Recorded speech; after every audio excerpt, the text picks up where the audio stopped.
told your friend you're not okay? And tell me what. The OnePlus 11 is set to arrive globally on February 7, but today the company revealed this wouldn't be the device's official unveiling. According to the brand's Weibo page, the phone will debut on January 4 in China and will arrive with the latest chipset and memory standards. The chipset of the OnePlus 11 will be a Snapdragon 8 Gen 2 and will have variants with 512 GB, UFS 4.0 storage, and 12 or 16 GB LPDDR5X RAM is the fastest memory standards on the mobile market. We also expect Color OS 13 out of the box based on Android 13.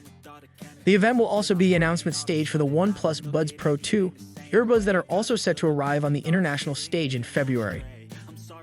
OnePlus 11 would look like from the multiple leaked renders in the past couple of months, but it's always better to have some live images as those are much harder to fake.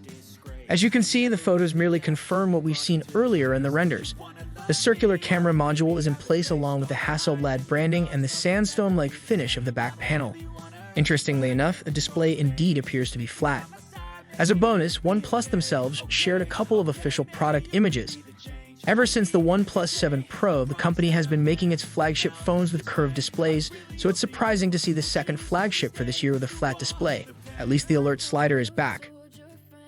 We already know the OnePlus 11 is coming with 3 cameras on a circular Oreo-shaped island. Today, the company essentially confirmed all the leaks and rumors about the design. Colors will be 2. Black with a sandstone finish and green with what appears to be a glass back. There are 10 more days until the launch next Wednesday, and we'll keep an eye on OnePlus social media accounts for more details on the upcoming flagship. What do you think about upcoming OnePlus 11? Do you like it?